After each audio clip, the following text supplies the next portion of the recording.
one of the stranger things about this disease is that patients could go from, being relatively okay to on a ventilator in a matter of hours.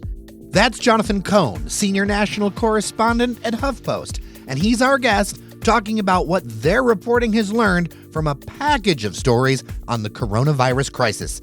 Even better, it was written by a number of great local journalists. Patricia Anstead, Anna Clark, Tom Perkins, and Cohn, with the support of Type Investigations, has been telling the stories of what's been happening here in Detroit, an epicenter of the pandemic that suffered nearly 8,000 cases and more than 7,000 deaths as of this recording. After all, crises like this expose the often ignored but very real gaps in our national fabric, whether it's healthcare, income inequality, or a ton of other issues. Then, on your Daily Detroit for Tuesday, April 21st, 2020, I'll share a few things you should know around Southeast Michigan. I'm Jer Stays, and let's jump into that conversation with Jonathan Cohn, along with Sven Gustafson, right now. Joining us via Skype is Jonathan Cohn. He's the senior national correspondent for Huffington Post. His byline appears, among others, on a recent story headlined, "Detroit's Healthcare Workers Ask, How Many Lives Can We Save?" Jonathan, welcome to Daily Detroit. Thanks for having me on your show. Yeah, absolutely. You've done a lot of work on the COVID-19 outbreak, as you know, a lot of us are pretty well consumed with this nowadays. Can you talk to us a little bit about why you wanted to focus in on Detroit and kind of, I mentioned you're one of 4 reporters on this particular story, which we'll link to in our show notes, how the kind of project came together? Like pretty much I think every news organization, sometime a few weeks ago, I think it hit all of us that this was going to be the story of the year, maybe beyond the year, and something that we were going to be covering for a while. And as you said, I do national coverage. So, I had been writing already going back to late February about some of the issues that were coming up. I cover healthcare policy normally as my beat. So, I was writing a lot about what's going to happen to hospitals and do they have enough ventilators? And if they don't, where do you get the ventilators? But we were very interested in capturing, obviously, the more human side of this. And, I'm a national writer, but I happen to live here in southeastern Michigan. I live in Ann Arbor. And one of my editors came to me and said, hey, we're hearing a lot. And we've been talking about this a lot about how Detroit is really looking like they could get hit really hard by this. And maybe this is a place to tell a story of what it's like on the ground, but in a really comprehensive way. And, my first thought was, I live here in southeastern Michigan, but I don't actually cover local news that much. And there's a lot to cover. We're probably better off. And, we discussed this. We thought, we should get a team of reporters and get some people who really have really strong local ties. So people like Pat Anstead, who, longtime residents who read the Detroit Free Press will recognize her byline. She's like the dean of medical reporters down here. Mm-hmm. Anna Clark, who wrote just a fantastic book on the Flint water crisis and lives in Detroit. And so her and Tom Perkins, who's based in Detroit, and the 4 of us, basically, we sort of became a reporting team. And the mandate was go out and report on what's going on in Detroit and start writing stories. And at some point, we're going to put together one big, long piece on what this means. And maybe we can be there right when this surge is hitting, not just to, tell people what this is about and get their attention, but we were very conscious of the fact that this is a wave that's going to kind of crest across the country. Maybe there will be lessons here that the people on the front lines will learn that will help people in other communities either avoid this sort of surge, or if it comes, figure out how to deal with it. Yeah, I want to come back to that, lessons for other communities across the country. But first, wanted to kind of read this, maybe this is sort of like your nut graph, to use a wonky insider term. But you write, this enduring city just 5 years out from the largest municipal bankruptcy in U.S. history is framed as a comeback town ready for revival. But in a cruel twist, the coronavirus turned the city's greatest strengths, its connectedness and its network of mutual aid, into a deadly threat. Can you elaborate a little bit on that, how those things sort of turned into a threat? Yeah, one thing we thought a lot about as we were sitting down and thinking about how to tell this story we thought a lot about how did this begin, right? How did COVID-19 start in Detroit? And we don't really know for sure. Yeah. Epidemiology, maybe someday they'll figure out how it got here. But we do know one way in the very beginning that it spread very quickly was there was a community meeting, a police and pancakes meeting in I think it was the 9th precinct, I want to say. I'm doing that from memory, where there was a community get together with police officers and neighborhood residents and community activists, and I think partly to improve police citizen relations, which are obviously up and down. And so on the one hand, you had this example of this community coming together, people getting together, Detroit pulling itself together. And it turns out that somehow COVID was there and it spread. We're fairly certain, several people got it at that meeting, at that event, and then, of course, spread it from there. And, to me, I think, that's sort of an example of, well, here was the city coming together, what has given Detroit its resolve, its ability to climb out of the basement, and now being turned against it, in effect, by this virus, which, exploits that fact to spread, and particularly to first responders, to community leaders. And it's one of the tragedies of this pandemic are, the lives that it is taking, the lives that it is affecting are in many respects, the people who we rely upon to rescue us, to help us, to lead us. And, that was an example of it. So one of the things that interests me is you say that you're, have a background doing health policy. How has this exposed some of the problems that have been going on for a long time in Detroit? Because at least it seems to me on the ground that yes, there are new problems being created by the coronavirus, but it really exposes a lot of cracks and giant gaps in the system. I'm thinking specifically of places like DMC Sinai, and, I live in the city and I see like the health disparities. What have you seen compared to like the national, and what has it kind of exposed for you? The pandemic, it's really been able to find all of the vulnerabilities in our society. And we have a lot of those vulnerabilities here in Detroit. So when we think about why is Detroit particularly vulnerable to this? Well, you start with the high number of people who don't have good access to healthcare, right? Because either maybe they don't have health insurance, or maybe they have health insurance, but they don't have easy access to a doctor or a clinic because there aren't as many in the city of Detroit, because private providers have mostly left, for the suburbs because it's harder, they don't make as much money here. In addition to that, we know that when we have large numbers of people in poverty, when we have racial disparities like we do in Detroit, we are going to see a higher incidence of hypertension, high blood pressure, of diabetes, of, you sort of asthma, and you sort of run down the list of diseases that we know, conditions that we know are very disproportionately present here in Detroit. And then you kind of match that up with the list of what are called comorbidities, conditions that make you more susceptible to the really severe complications of COVID, the ones that are likely to land you in the hospital and maybe on a ventilator and, ultimately less likely to survive. And they match up almost perfectly, and so I think that's one reason you see that here in Detroit, it's like a wildfire because there's tinder everywhere.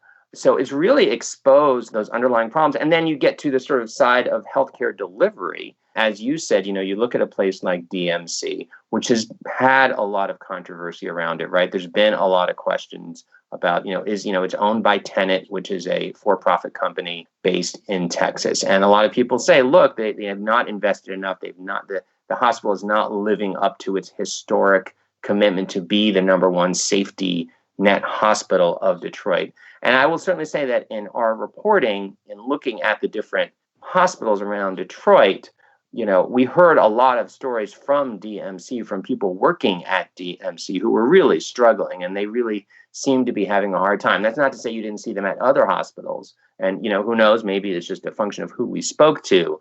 But certainly nothing we heard gave us any reason to sort of question the narrative that's out there about DMC. Yeah, and talking about the healthcare workers in these hospitals too, they're facing real shortages of equipment that they need, especially personal protective equipment. What sort of things did you find that they're doing and to sort of cope with these shortages? Yeah, and this is one where it was really interesting to follow the story over the course of, a couple of weeks, because the story changed as time moved forward. So originally, PPE was just, and nobody had enough of it, especially the all important N95 masks, which we've all heard about. And these are these special masks that are more protective. N95 because they block out 95% of the material coming in. Nobody had enough. And you had people who were on, effectively what we would consider the front lines of this, dealing with COVID positive patients, and very close interactions, not having these masks and potentially getting exposed. And of course, as we've all read and heard, there are a lot of healthcare workers who have gotten sick.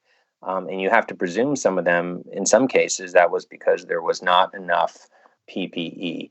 As that reality set in, everyone went on a mad scramble to do two things. Number one, to find more, right? And that was something that involved not just the hospitals, but also involved the hospital association, involved the state government, and working with the national government. We talk about it in a second if you want. But in addition, then, a lot of improvising. So, you had hospitals experimenting. Can we find ways to sterilize these masks? Can we ration the masks? Can we say, all right, well, normally, under normal procedure, you use a mask for a patient encounter and then you discard it. Well, now you're going to keep it for the day. Oh, well, now you're going to keep it for the week. And things like that. And none of these were ideal solutions. But when you're facing shortages, you have to make the best of what you can. One of the things that has gained steam in Michigan, among some, is this idea that this is like the flu, or this isn't that big of a deal. Even in our Twitter mentions or listener feedback, people go, well, this hasn't hit me yet, and so they don't have a personal attachment to this story. One of the things I enjoy, or I think is valuable about your series, is those personal stories. To you, and also with your background with having a longer healthcare perspective, what is so insidious about this and why it's different than other things we faced? I will say, I remember when this first popped up on the radar screen back in January and February. And I remember hearing it was like the flu. I think I said it was like the flu. I think, like a lot of people, I did not take it that seriously. This is more, so as a medical matter, it is more dangerous than the flu. And the numbers bear that out. It is threatening people who normally would be fine with the flu. It tends to, be most serious for the elderly. It tends to be most serious for people with underlying medical conditions. But you can talk to any healthcare worker here. They will tell you they are seeing young people come in. They are seeing seemingly healthy people come in. And, there's a lot of things insidious, but I think one of the hardest, and I know this is something we saw in our reporting and heard about. And there's a story in particular. If you're going to read one story from the package, I'd really highly recommend a story by Pat Anstedt, which is called The Last 16 Days of Robert Beaupre's Life. And it just sort of walks you through the sort of stages when he got sick and was in the hospital. And one of the hardest things is, because this is so contagious, because it's so easy to get, that people are by themselves in the hospital. And they are by themselves in their final days and hours. And it is just, even now, just talking about it, I get a little choked up. It's heartbreaking, these stories. And, you have stories of, family saying goodbye to family members over FaceTime if they can, or, coming in this particular story, the woman whose husband died is able to come and see him in the hospital, but has to put on all this protective gear, and, just not being able to touch somebody. It's heartbreaking. And I don't think people, if you haven't heard one of those stories, I don't think you fully grasp it. And, in some ways, this is a story about lives taken from us prematurely. A lot of them. Just the numbers are staggering, and they're going to keep going up. But I think this is also a story about lives changed and affected forever. And I'm thinking about the family members who don't get to mourn properly because they can't have more, they can't have people at a funeral. They can't go through the exercise of hugging and touching loved ones and friends like we would normally associate with this.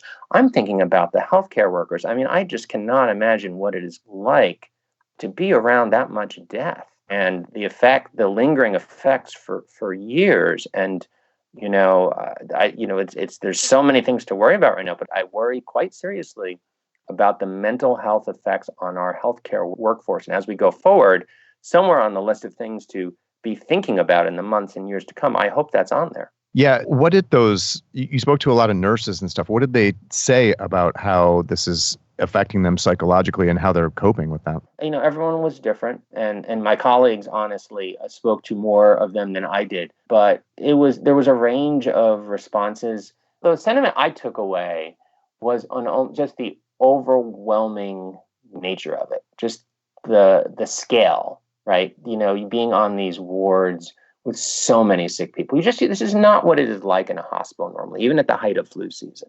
These places being overrun with patients and seeing so many people so ill. And they would deteriorate rapidly too, right? I mean, that's one of the stranger things about this disease is that patients could go from, being relatively okay to on a ventilator in a matter of hours. And it shocked, I think, a lot of the providers, even ones who had been there for a long time.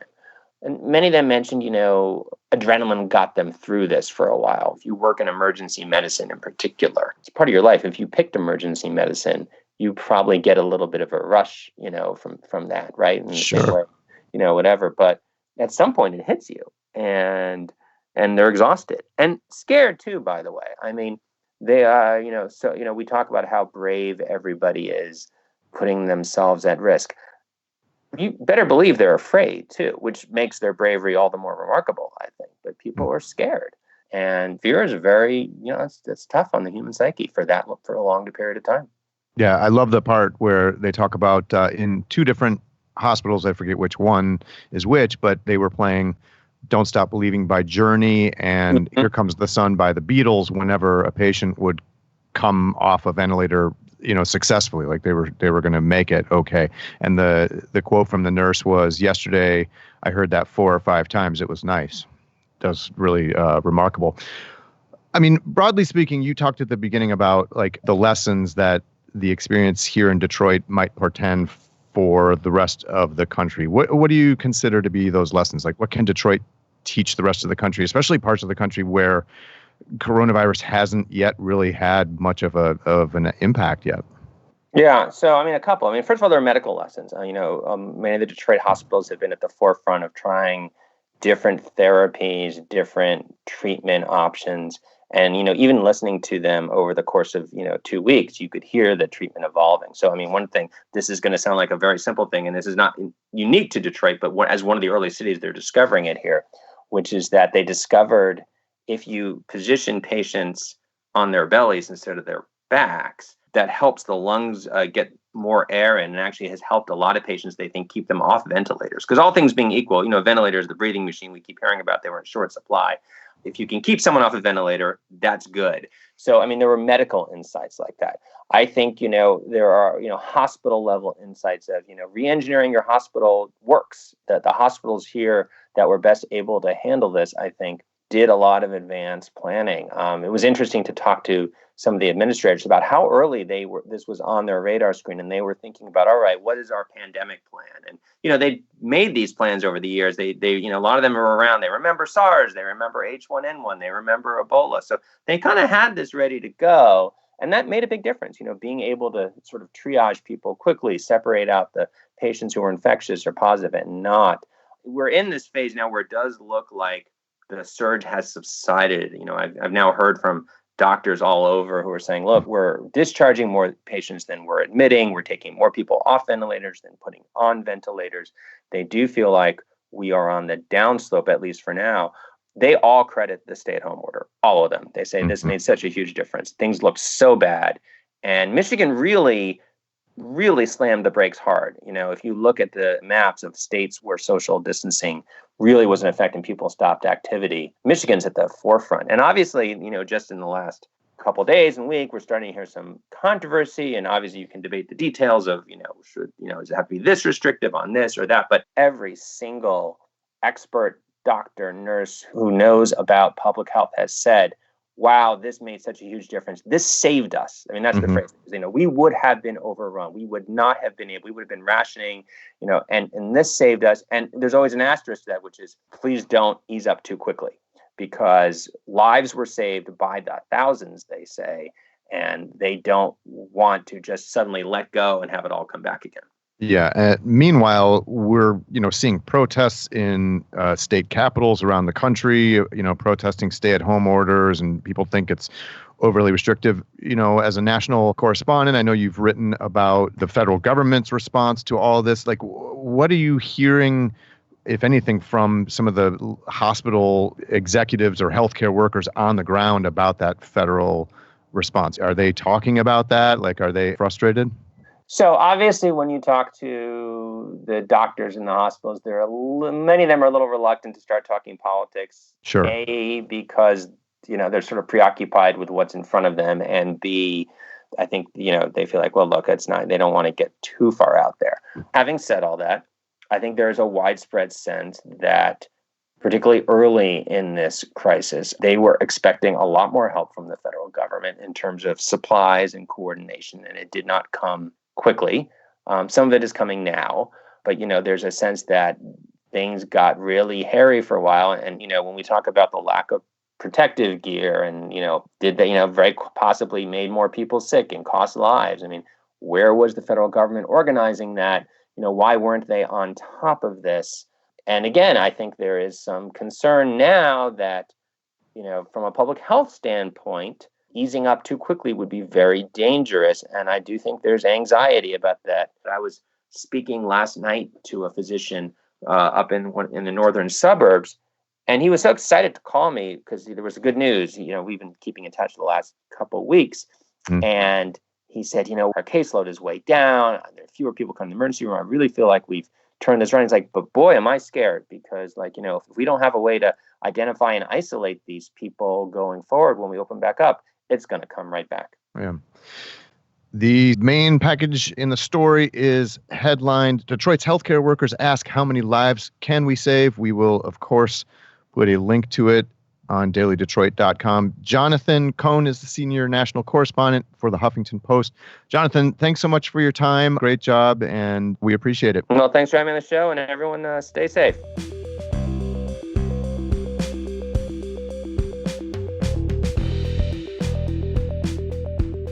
Here are a few things to know today. Beaumont Health Systems continues to make cuts as their revenue and demand has significantly dropped for anything but COVID-19 services. The hospital system said that they're furloughing nearly 2,500 employees. 450 additional positions will be permanently ended and not return after the crisis subsides. Executives and the CEO are also taking a pay cut. We previously covered on the podcast when CEO John Fox said that without significant and ongoing federal support, the healthcare system would be financially decimated by the crisis. Seems like that may be happening. The Detroit-based United Auto Workers announced that they have officially endorsed Democratic presidential candidate Joe Biden. This is about a month earlier than they endorsed Hillary Clinton back in 2016. However, in recent cycles, their members do not always go along with the UAW's endorsement. Barack Obama won over UAW households by 18%, but Hillary Clinton only led by 8%, with Donald Trump's trade and protectionism message resonating stronger with union households. It'll be interesting to see where polling is on that locally, as Michigan is a battleground state this year. General Motors is winding down its Maven car-sharing service. Industries like car sharing are going to be more of a dicey proposition in a world that's going to be heavily impacted by not just this virus, but a fear of another one. 45 employees are impacted, and there are about 1,400 cars to deal with. If you weren't familiar, it's a competitor to Zipcar, Turo, and other car-sharing entrants. It never really gained traction, and having tried it myself, it was kind of a mess in my opinion, as far as a digital experience. On top of that, it was more expensive, so this is not a surprise to me. And finally, as far as stories, if you're thinking about going to the Huron-Clinton Metro Parks, there are new restrictions for attendance so they don't get overcrowded. Cars will be counted in the parking lots of the parks 3 times a day. If more than 60% of the lot is full, the park will temporarily close and they'll lock the entrance gates. This is on the heels of a number of social distancing violations at parks across the state. Remember, go have fun, be outside, but stay 6 feet apart. On a personal note, I've been taking really long walks in my neighborhood with my dogs. I have a 14-year-old and a 2-year-old, and both are stretching their paws out to the max right now. I'll throw up some pictures on Instagram of the old synagogue and a few other neat places we've come across. Detroit is a beautiful city, folks, pandemic or not.